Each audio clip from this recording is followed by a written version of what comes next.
Une histoire vraie. L'histoire d'un homme abominable qui ne parvint jamais à étancher sa soif de sang humain.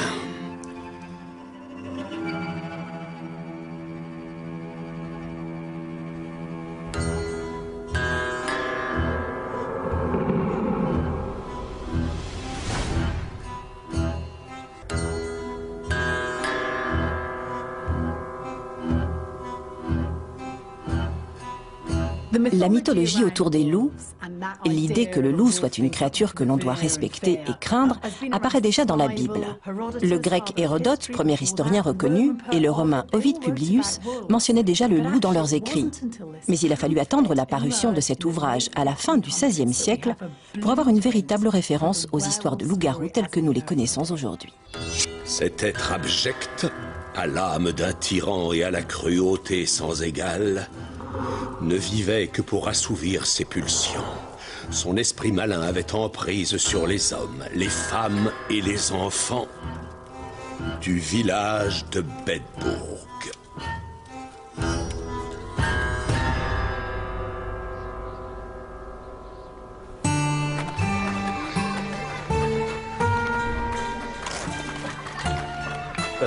Un village comme celui de Bedburg ne comptait que quelques centaines d'habitants. Les gens à cette époque menaient une existence tout à fait précaire. Leur vie était rude, rythmée par la nature, étroitement liée à la forêt. La plupart survivaient plus qu'autre chose. Les uns coupant du bois, les autres gardant les moutons. C'était plutôt une époque sans foi ni loi, dans le sens où il n'existait pas de force de l'ordre, pas d'État unitaire. Un endroit comme Bedburg connaissait une paix et une sécurité toutes relatives. Un peu plus de 200 ans avant cela, la peste noire avait anéanti le tiers de la population européenne. Cette dépopulation avait entraîné le retour des forêts profondes et denses. Et avec le retour de ces forêts ancestrales, étaient remontées à la surface les peurs ancestrales. C'est dans ces forêts que l'on craignait le plus les loups. C'est dans un endroit pareil que vit le loup du Petit Chaperon Rouge, que le loup qui menace le gentil coupeur de bois a trouvé tanière. Toutes les histoires que vous pouvez lire dans les contes et légendes des frères Grimm trouvent leur inspiration dans ces forêts.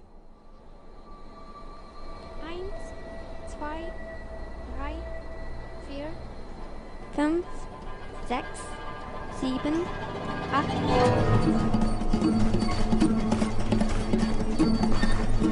7, 8, 17, 18, 19.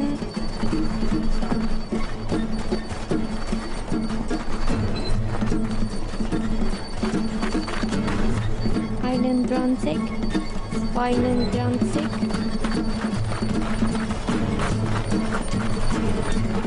13.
Tomaj! Tomaj!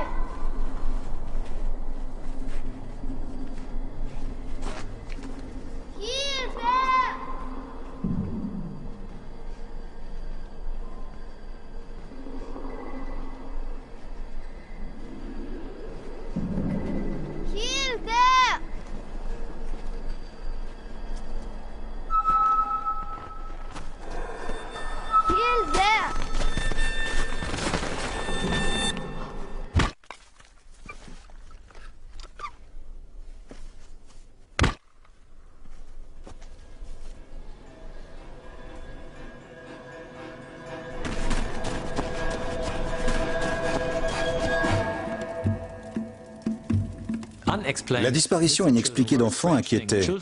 Certes, la mort d'enfants était très répandue. Le taux de mortalité infantile dépassait souvent les 50% dans certaines régions. Il était donc normal de voir des enfants mourir, mais pas de les voir disparaître dans des conditions mystérieuses. De fait, lorsque ces histoires de disparition ont commencé à se répandre, les gens ont été terrifiés. Cela n'avait aucun sens. Évidemment, ces disparitions s'inscrivaient parfaitement dans le contexte des attaques de loups.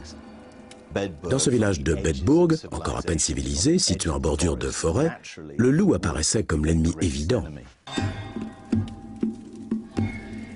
Les villageois tentèrent de capturer la bête, secondés par de grands chiens robustes, dogues allemands.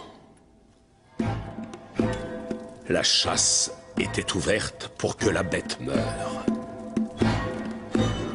Dès que ces faits tant inexplicables qu'horribles se produisirent, les villageois se lancèrent à la traque au loup, ou du moins à la bête.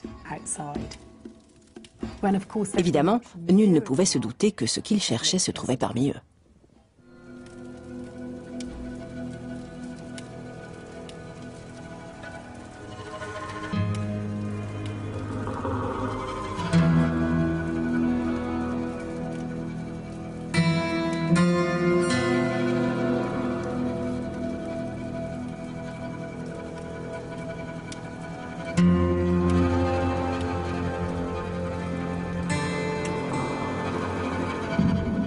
Les villageois ne retrouvèrent que les bras et les jambes des enfants dépecés.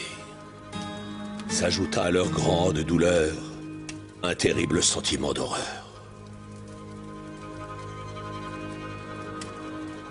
Non seulement ces enfants avaient été tués, mais également démembrés. C'était insupportable. Qui pouvait tuer des enfants de la sorte, de pauvres enfants innocents?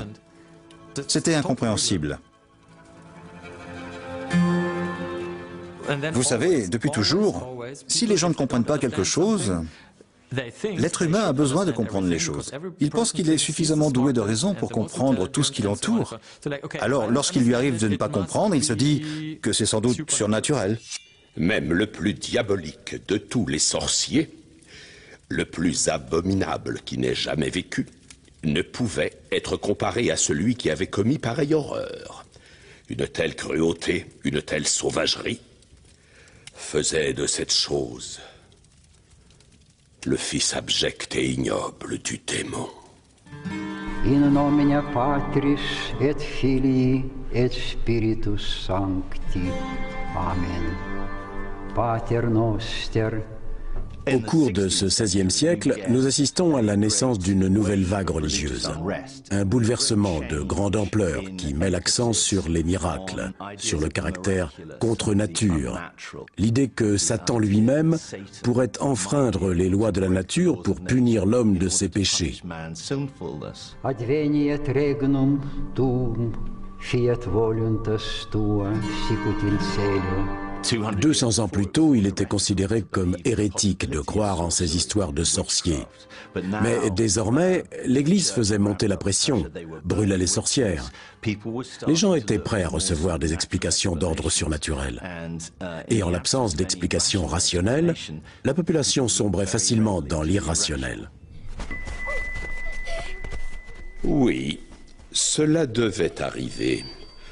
À espionner ces jeunes filles jouant ensemble, cela réveillait la bête qui était en lui.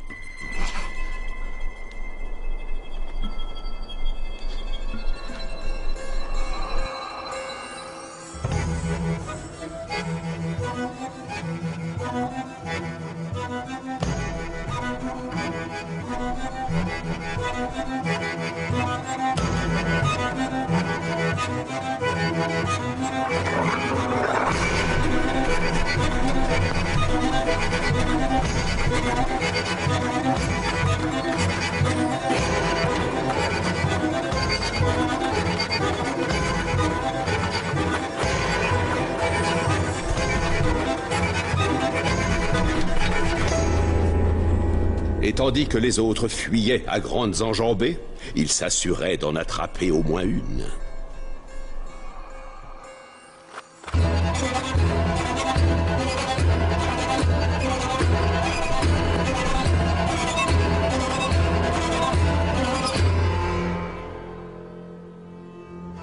Ensuite, une fois sa vile besogne accomplie, il ne tardait pas à lui ôter la vie.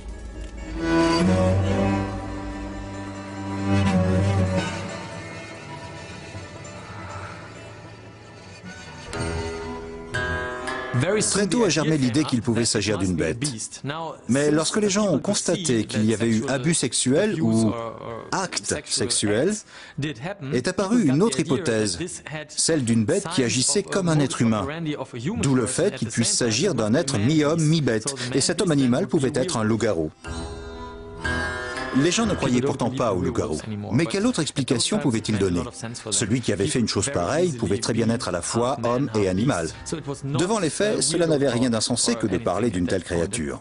C'était une explication rationnelle.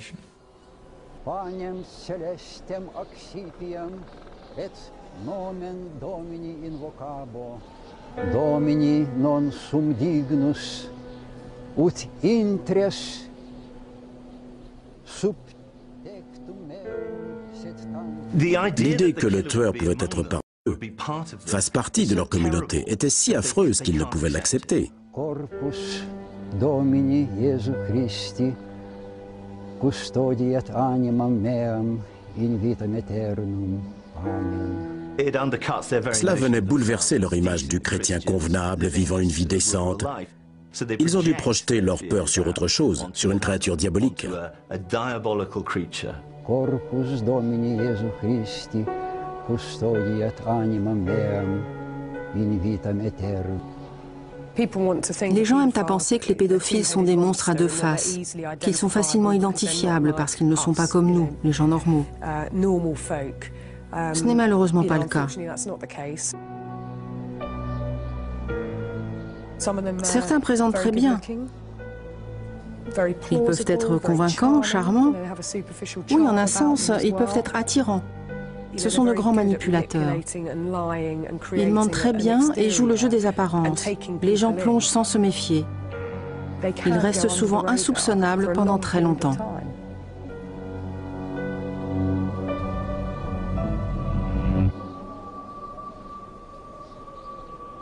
Stube Peter.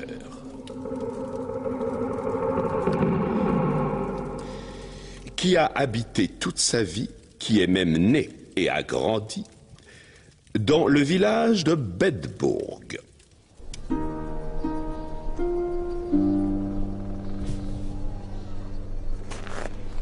Il avait une très jolie fille qui portait le nom de Bill Stube. Sa beauté et sa grâce faisaient l'unanimité parmi tous ceux qui la connaissaient.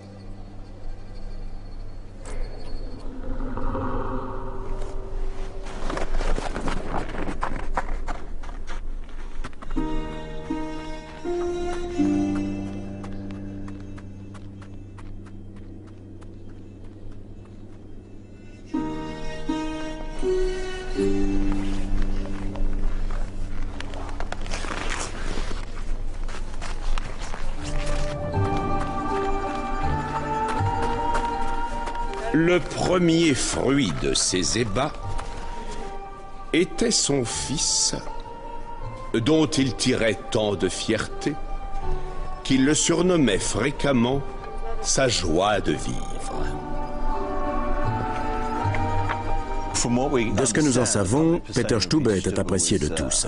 C'était un citoyen respecté, sa famille était connue depuis plusieurs générations, ses parents et ses grands-parents avaient vécu dans le même village, sa place dans cette société était bien établie. En surface, c'était un personnage bien lisse, un homme tout à fait normal, un villageois respectable. Mais en réalité, il était quelqu'un ou quelque chose de bien différent.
Avec sa fille, il se livrait au plus inconcevable, au plus lubrique et au plus cruel des incestes qui soient. Une telle aberration, pareille abjection, ne pouvait que mener son âme dans les feux de l'enfer.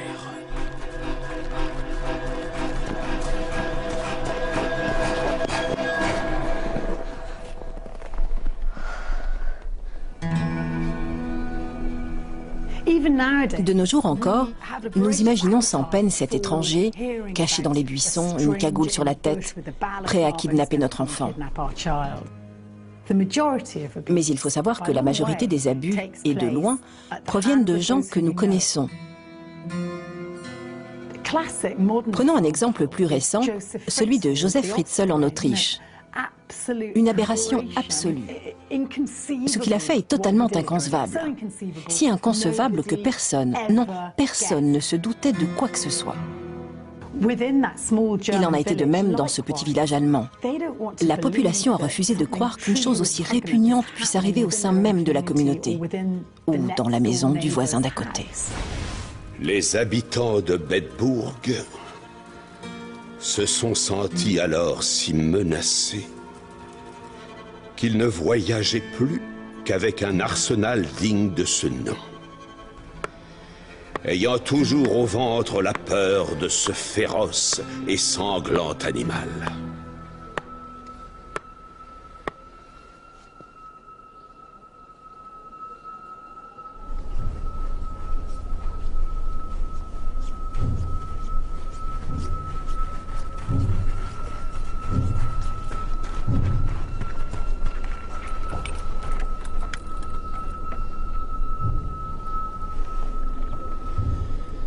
Si l'un des hommes ou l'une des femmes de ce village perdait soudain de vue son enfant, il perdait aussitôt l'espoir de le revoir un jour en vie.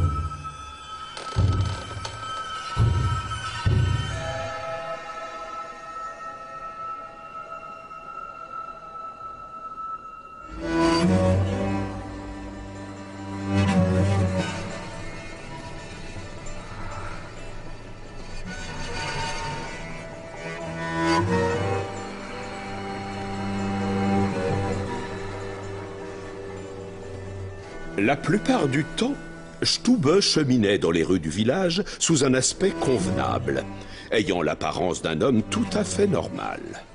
Et très courtoisement, il venait saluer les parents des enfants qu'il avait massacrés peu de temps auparavant.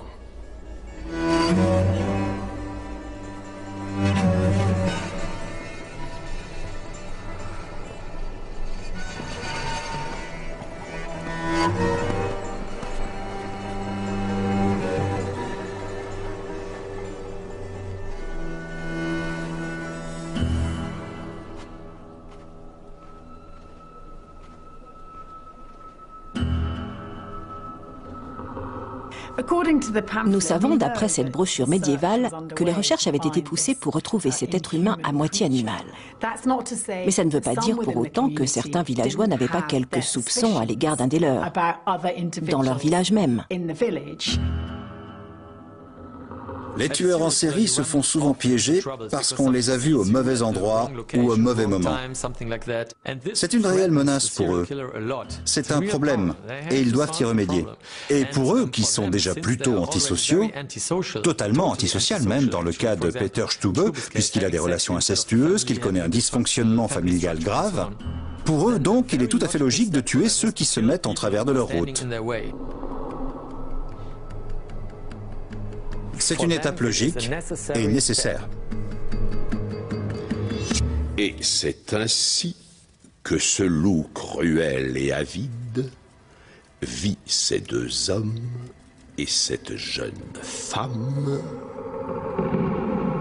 qu'il envisagea aussitôt de massacrer.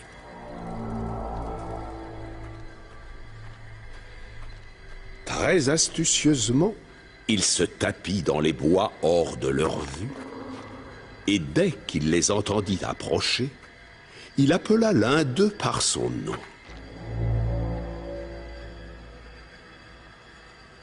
Le trio supposa qu'il s'agissait d'un de leurs proches ou amis, Et celui qu'il avait appelé par son nom s'éloigna des deux autres pour s'en aller voir qui l'avait ainsi apostrophé.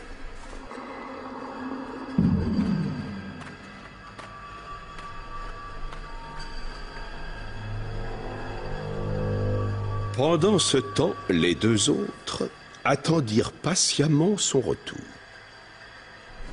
Mais comme il ne réapparaissait guère, le second homme laissa la femme sur place pour s'enquérir de ce qu'était devenu le premier.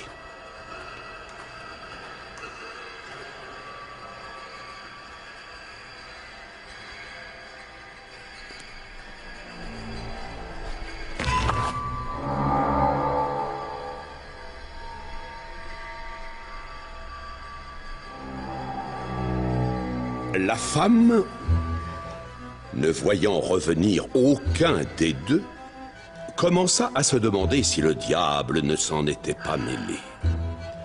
Et réunissant toute l'énergie nécessaire, elle se mit en tête de courir pour son salut.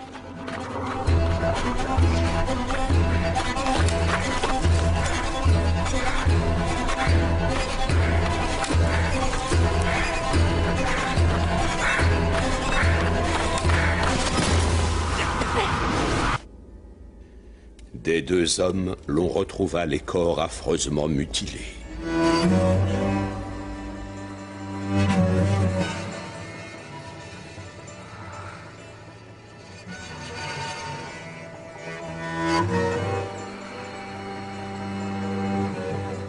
Mais le corps de la femme, lui, ne fut jamais retrouvé. Car dans son cas, la bête ne l'avait pas seulement tué, mais l'avait aussi dévoré. De sa chair, il avait fait un véritable festin, la trouvant tendre et tout à son goût.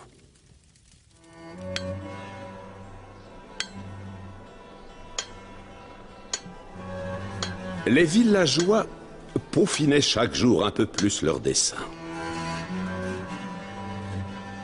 Avec cette volonté farouche de capturer le monstre. Les prières quotidiennes allaient, elles aussi, bon train, qui imploraient Dieu de les délivrer une bonne fois pour toutes de la menace du loup.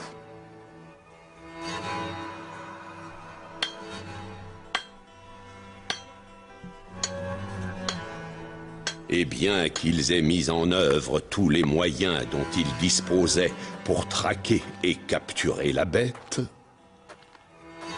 nul ne pouvait dire quand prendrait fin cette maudite traque.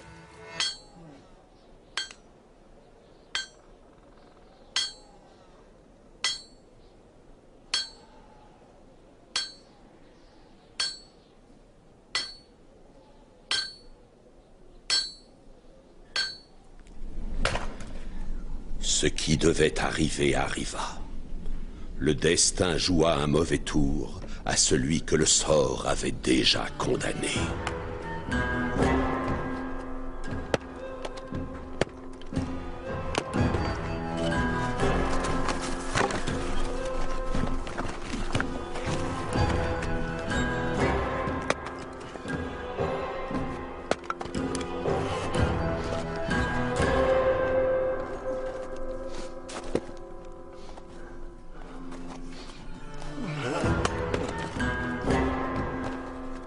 Il avait pris tant de plaisir à commettre ces crimes, tant de joie à perpétrer ces abominations, qu'il ne s'était écoulé un seul jour sans que soit versé le sang de pauvres innocents dont il avait oublié jusqu'au nom.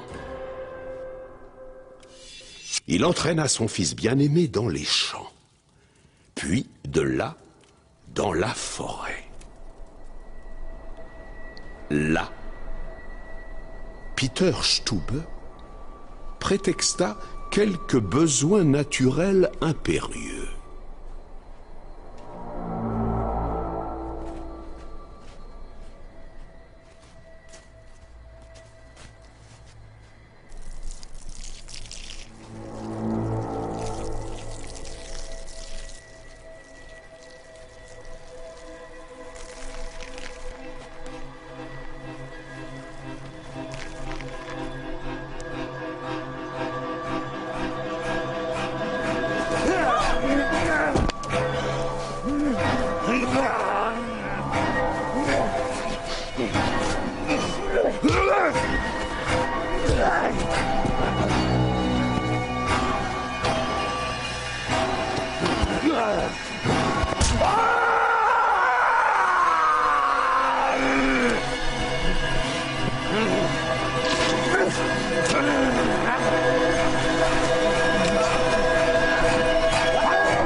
Le plaisir qu'il prenait à tuer avait surpassé ce jour-là la fierté que lui procurait son fils.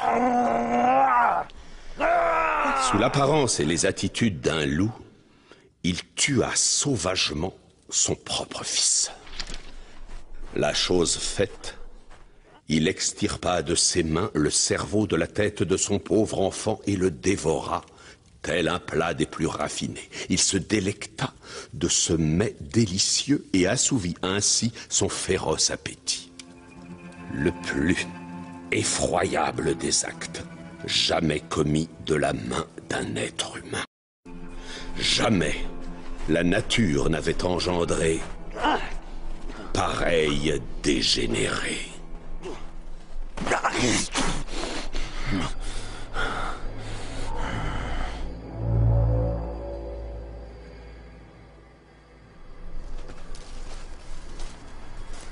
Peter Stube avait une forte inclination à faire le mal.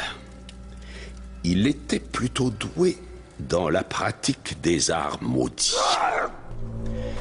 Le malin, qui est toujours prêt à entendre les aspirations d'une pauvre âme damnée, avait promis d'assouvir tout ce que désirait le cœur de la bête.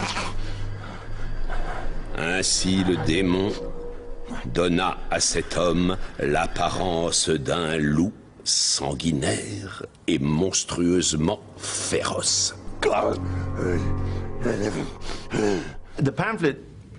La brochure insiste sur un point extrêmement étrange, qui nous semble bien difficile à croire.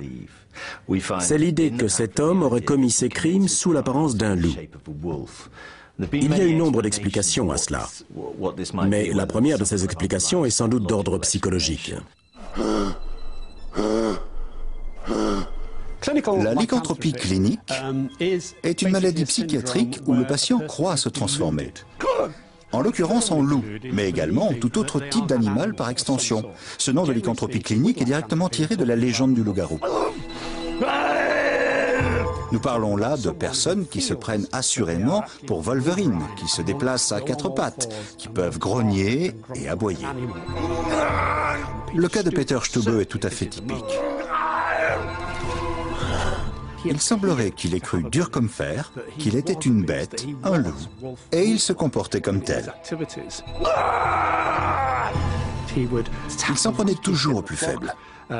Il dévorait ses victimes comme un animal. C'est déjà plus rare chez un être humain. On a vu qu'il leur suçait même le sang. C'est une façon de procéder qui, d'une certaine manière, le rapprochait encore de l'animal qu'il croyait être. Je crois que c'était un moyen pour lui de se convaincre qu'il était bien un loup.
Il est important de noter une chose particulièrement étrange, qui met en avant l'immense pouvoir de Dieu et sa toute grande miséricorde. Le loup ne put transpercer le col du manteau de l'enfant, renforcé pour l'occasion par une pièce de métal qui venait enserrer son cou.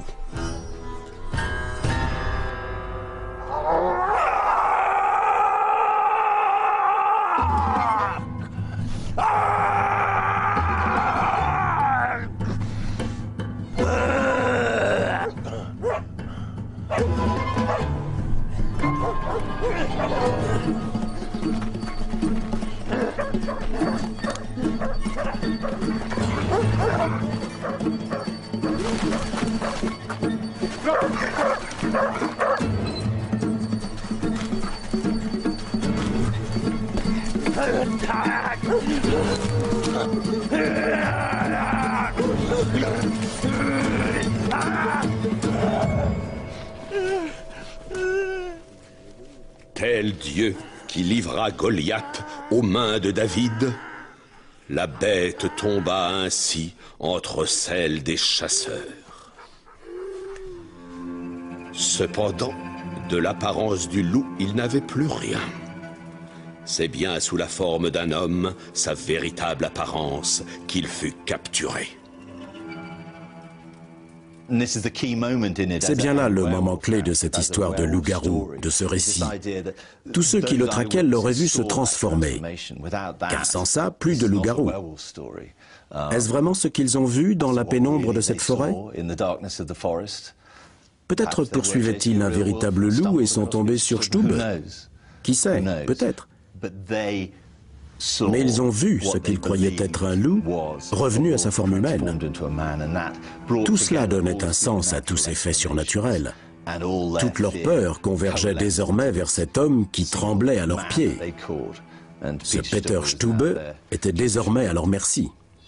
Ainsi, à peine appréhendé, il fut sans ménagement mis aux arrêts dans le village de Bedburg. Et soumis à la torture, il confessa sans plus attendre toutes les horreurs qu'il avait commises.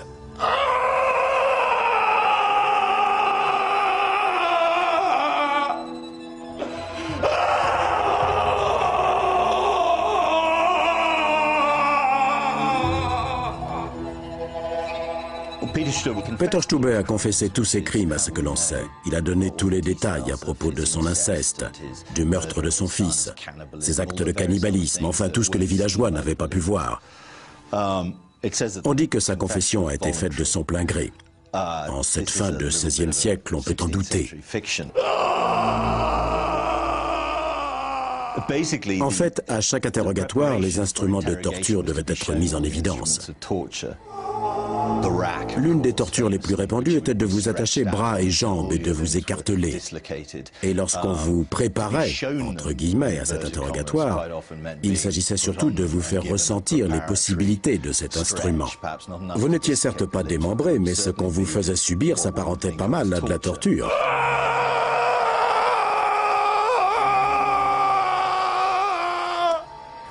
Un loup? Nous savons très bien que ce n'était pas un loup. Mais le fait d'y croire semblait arranger tout le monde. On a dit qu'il avait avoué. Bon, nous n'en serons jamais certains. Mais il est vraisemblable que ça arrangerait tout le monde qu'il ait un côté bestial, animal. Il est plus facile pour les gens, lorsque des choses horribles comme celle-ci ont lieu, d'imaginer que l'homme qui a fait cela est un monstre, le diable, mais en aucun cas comme nous.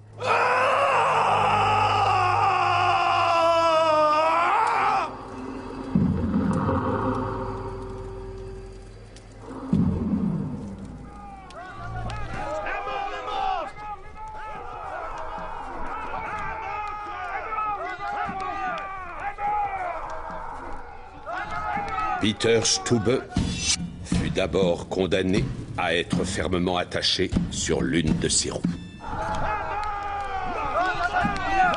Puis, avec des pinces chauffées à blanc, on arracha ses chairs si soigneusement qu'il ne lui resta que les os.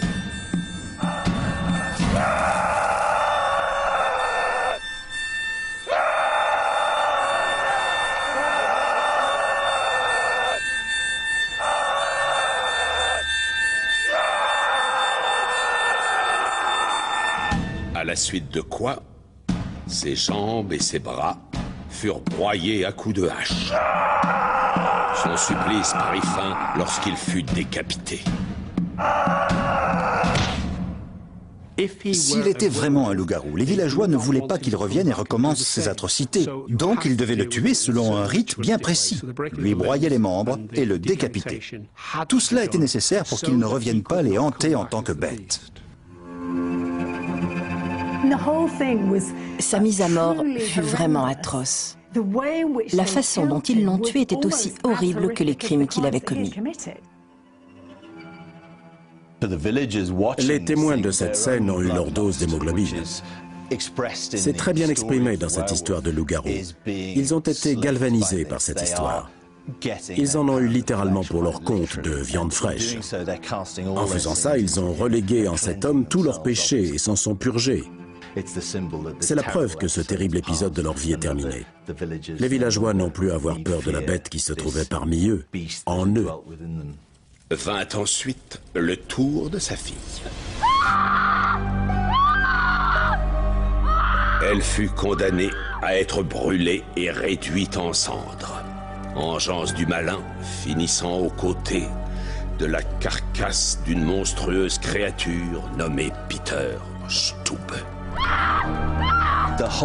Toute la famille de Stube était contaminée par le démon, et toute cette famille maudite devait disparaître avec lui. Ils devaient purger leur village, leur communauté de ces démons. Laisser un seul membre en vie, c'était risquer de voir ressurgir ces atroces événements.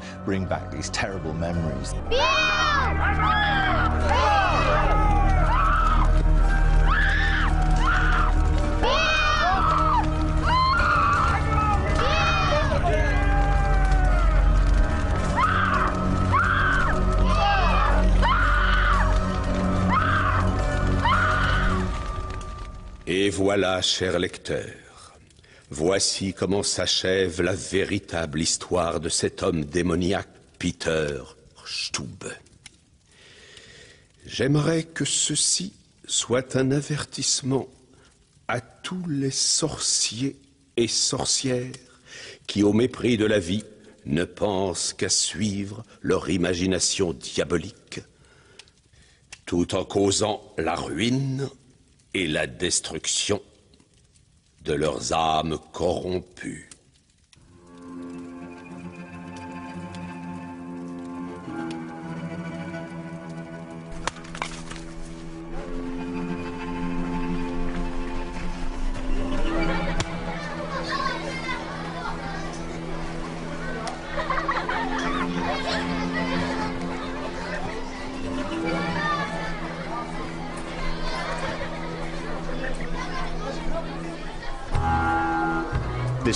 La communauté cherchait un loup-garou, elle a trouvé Peter Stube. Et cela arrangeait tout le monde, y compris Peter lui-même, qu'il fût bien un loup-garou. Il n'est pas vraiment rassurant de penser que dans ce cas, comme en général, l'homme peut se conduire comme une véritable bête, comme un loup vis-à-vis de lui-même. C'est un homme qui a commis ces crimes. Le loup, le vrai, ne commet pas de viol, ne se livre pas au cannibalisme. Jamais il ne tuerait comme l'a fait Stube dans cette histoire. Si cela les arrangeait tant de croire en ce loup-garou, c'est parce que cela les soulageait d'une hantise, celle de se rendre compte que la plus monstrueuse des bêtes, c'est l'homme lui-même.